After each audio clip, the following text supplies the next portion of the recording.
ministère de l'énergie, du pétrole et des mines, en la personne de la directrice générale de l'énergie qui est venue ouvrir aujourd'hui cet atelier, mais aussi sous l'impulsion du Premier ministre et du Président de la République.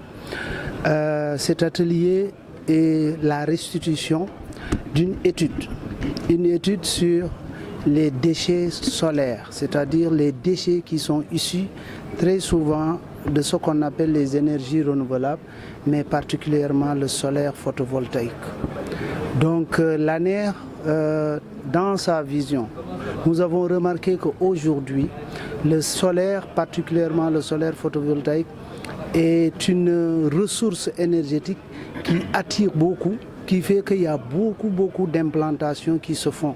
Et si on ne prend garde, il arrivera un moment où nous allons nous retrouver à la fin de vie de ces déchets, de ces infrastructures qui deviendraient des déchets.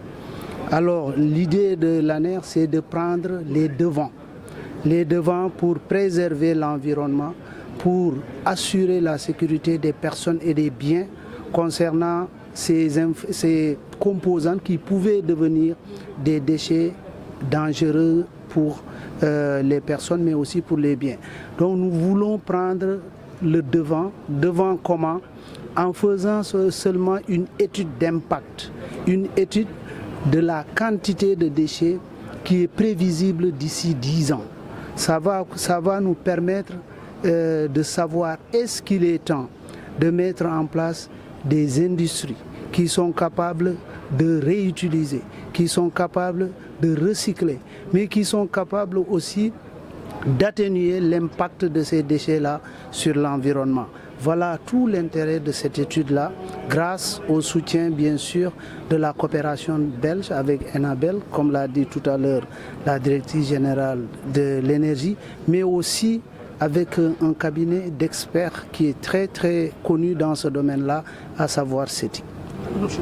Tout à fait. Si vous remarquez aujourd'hui la salle là, c'est une salle qui est pleine, parce que tout simplement, c'est un domaine qui intéresse tout le monde.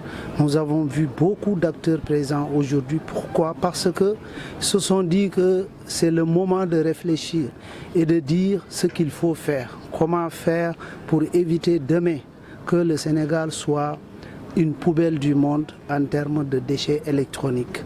Et cela, ça demande une réflexion profonde. C'est pourquoi si vous voyez ici, il y a une diversité énorme d'acteurs, des ingénieurs, des techniciens, mais aussi jusqu'à aller vous, les journalistes, dont le rôle principal pour moi ici, c'est de sensibiliser, d'accompagner, à informer la population sur le comportement que nous devons avoir. Et je tiens même à insister sur un aspect. Aujourd'hui, vous avez dans tout le pays des lampadaires solaires. Au plus profond intérieur du pays, nous rencontrons des lampadaires qui sont installés. Dans 10 ans, dans 20 ans, ces lampadaires ne seront plus fonctionnels sur certains composants.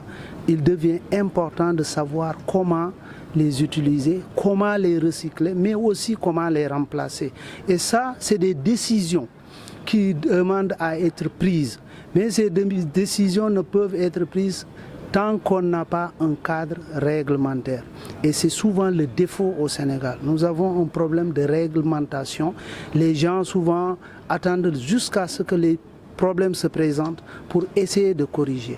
Et c'est ça que nous voulons éviter aujourd'hui afin de mettre en place un cadre réglementaire qui va permettre à la société, mais aussi aux entreprises, aux différents acteurs de prendre des décisions sur l'orientation qu'il faut prendre pour la gestion de ces déchets, pour leur valorisation, mais aussi pour leur conservation dans certains cas, afin d'éviter leur dispersion dans l'environnement. Voilà en réalité l'objectif de ce travail. Et je voulais aussi insister sur un aspect. Aujourd'hui, vous allez voir dans cette étude qu'il y a différents volets. Comme vous l'avez dit, quand on parle de déchets énergie renouvelable, surtout le solaire photovoltaïque, il y a les panneaux, il y a les batteries, Et il y a aussi les onduleurs, etc. Mais le plus important aujourd'hui que nous voulons voir, parfois c'est à l'État de décider. Demain, quel type de déchets vous voulez orienter votre pays?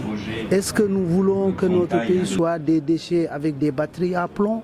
Est-ce que nous voulons que notre pays soit avec des déchets plutôt lithium ou des déchets moins impactants sur l'environnement? Cette décision-là, aujourd'hui, c'est ça que cette étude va nous aider à avoir une idée de cette orientation et même de prévoir ce que ça va devenir ces types de déchets. Parce que vous allez voir que au fur et à mesure que nous avançons, certaines technologies disparaissent. Aujourd'hui, les panneaux sont des panneaux silicium. C'est ça qui domine les déchets. Les batteries, nous allons voir, c'est des batteries au plomb qui dominent, mais on va voir que dans 5 ans, ce n'est plus les plombs. Et c'est ça tout l'intérêt de cette étude-là.